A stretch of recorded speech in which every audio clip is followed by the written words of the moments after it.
राधे राधे। मेरे प्यारे भाइयों बहनों माताओं व बंधुओं, संस्कार की बातें चैनल में आपका स्वागत है। बंधुओं, आज बैसाख मास गुरुवार के दिन मैं आपके लिए लाई हूँ भगवान विष्णु की कथा।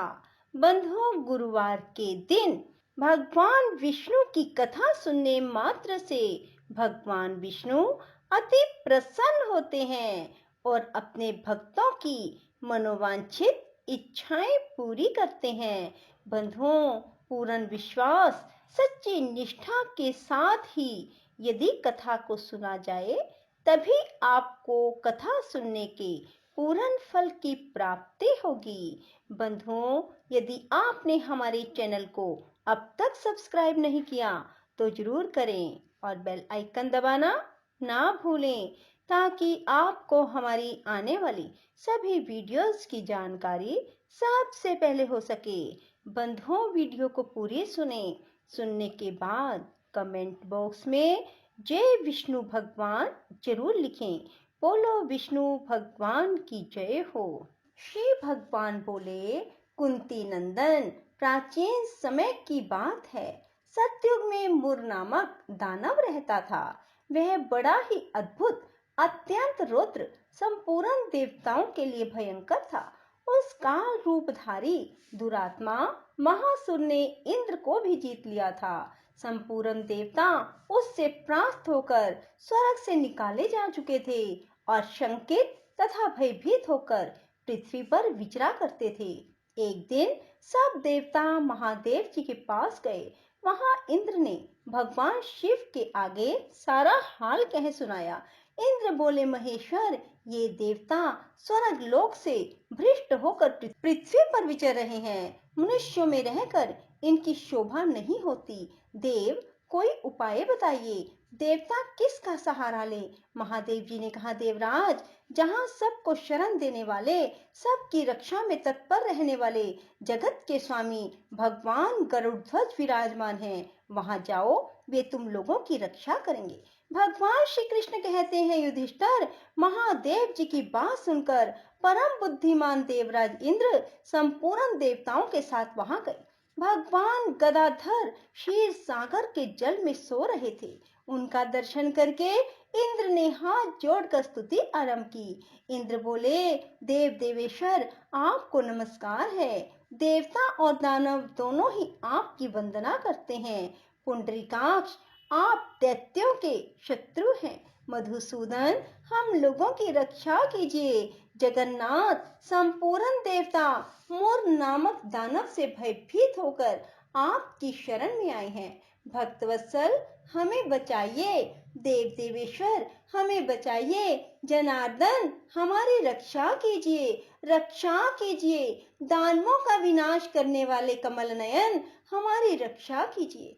प्रभो, हम सब लोग आपके समीप आए हैं, आपकी ही शरण में आ पड़े हैं। भगवान, शरण में आए हुए देवताओं की सहायता कीजिए। देव, आप ही पिता, आप ही मति, आप ही कर्ता, आप ही कारण हैं। आप ही सब लोगों की माता और आप ही इस जगत के पिता हैं। भगवान, देव देवेश्वर, शरणागत वत्सल देवता भयभीत होकर आपकी शरण में आए हैं। प्रभो, अत्यंत उग्र स्वभाव वाले महाबली मुर नामक दैत्य ने संपूर्ण देवताओं को जीतकर इन्हें स्वर्ग से निकाल दिया है। इंद्र की बात सुनकर भगवान विष्णु बोले, देवराज, वह दानव कैसा है? उसका रूप और बल कैसा है? उस दुष्ट के रहने का स्थान कहाँ है?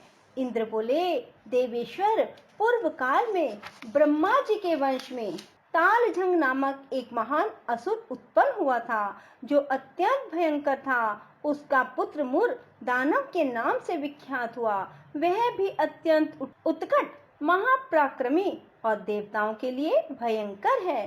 चंद्रावती नाम से प्रसिद्ध एक नगरी है, उसी में स्थान बनाकर वह निवास करता है। उस दैत्य ने समस्त देवताओं को परास्त करके स्वर्ग लोक से बाहर कर दिया। उसने एक दूसरे ही इंद्र को स्वर्ग के सिंहासन पर बिठाया।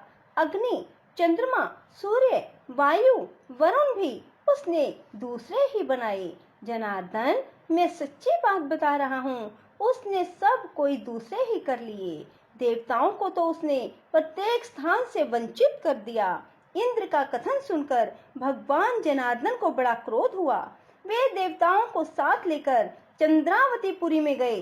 देवताओं ने देखा दैत्यराज बारंबार गर्जना कर रहा है। उससे त्रास्त होकर संपूर्ण देवता दसों दिशाओं में भाग गए।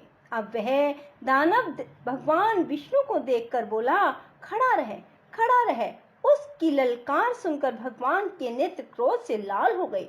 बोले, अरे दुराचारी दानव, मेरे इन भुजाओं को देख। यह कहकर श्री विष्णु ने अपने दिव्य बाणों से सामने आए हुए दुष्ट दानवों को मारना आरंभ किया। दानव भय से विह्वल हो उठे। पांडुनंदन तत्पश्चात श्री विष्णु ने दैत्य सेना पर चक्र का प्रहार किया। उससे छिन्न भिन्न होकर सैकड़ों योद्धा मौत के मुख में चले गए। इसके बाद भगवान मधुसूदन बद्रिका आश्रम को चले गए।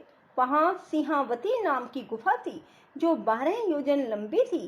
पांडुनंदन, उस गुफा में एक ही दरवाजा था। भगवान विष्णु उसी में सो रहे। दानवरूर भगवान को मारने के उद्योग में लगा था। वह उनके पीछे लगा रहा। वहां पहुंचकर उसने भी उसी गुफा में प्रवेश किया। वहां भगवान को सोते देख उसे बड़ा हर्ष हुआ। उसने सोचा, यह दानवों को भय देने वाला दानव है, अतः निसंदेह इसे मार डालूंगा। युधिष्ठिर, दानव के इस प्रकार विचार करते ही भगवान विष्णु के शरीर से एक कन्या प्रकट हुई जो बड़ी ही रूपवती, सौभाग्यशालिनी तथा दिव्य अस्त्र शस्त्रों से युक्त थी। वह भगवान के तेज के अंश से उत्पन्न हुई थी। उसका बल और पराक्रम महान था। युधिष्ठिर, दानवराज मूर ने उस कन्या को देखा। कन्या ने युद्ध का विचार करके दानव के साथ युद्ध के लिए याचना की। युद्ध छिड़ गया। कन्या सब प्रकार की युद्ध कला में निपुण थी।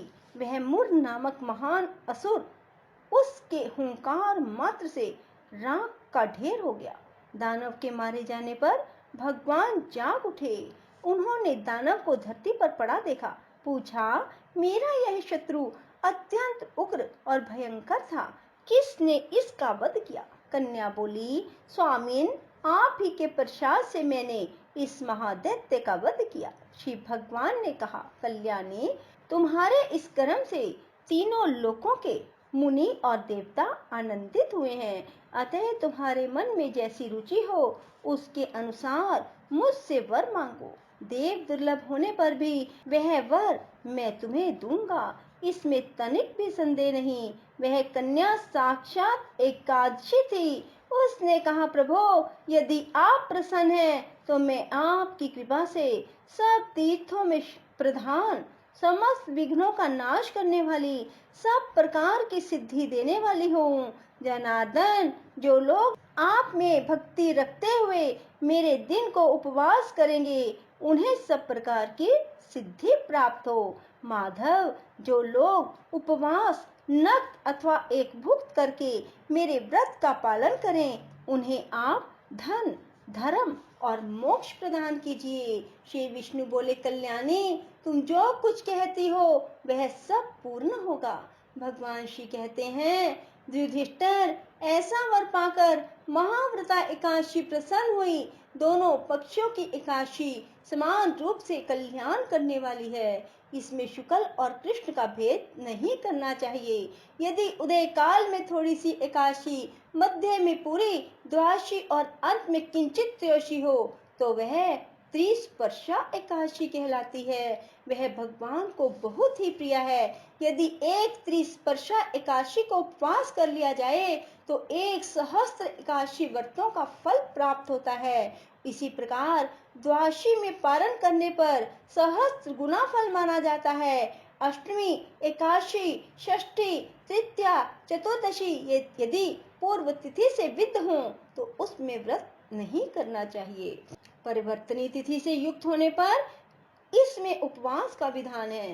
पहले दिन में और रात में भी एकादशी हो तथा दूसरे दिन केवल प्रातःकाल एक दंड एकादशी रहे तो पहली तिथि का परित्याग करके दूसरे दिन की द्वादशी युक्त एकादशी को ही उपवास करना चाहिए। यह विधि मैंने दोनों पक्षों की एकादशी के लिए बताई है। जो मनुष्य एकादशी को उपवास करता है वह वैकुंठ धाम में, जहाँ साक्षात भगवान गरुड़ध्वज विराजमान है, जाता है। जो मानव हर समय एकादशी के महात्म का पाठ करता है उसे सहस्त्र गोदानों के पुण्य का फल प्राप्त होता है। जो दिन या रात में भक्ति पूर्वक इस महात्म का श्रवण करते हैं वे निसंदेह ब्रह्म हत्या आदि पापों से मुक्त हो जाते हैं। एकादशी के समान पाप नाशक व्रत दूसरा कोई नहीं है। बोलो विष्णु भगवान की जय हो। राधे राधे, जय श्री कृष्णा। बंधुओं, यदि आपको हमारी वीडियो पसंद आए तो इसे लाइक करें और शेयर भी जरूर करें। धन्यवाद।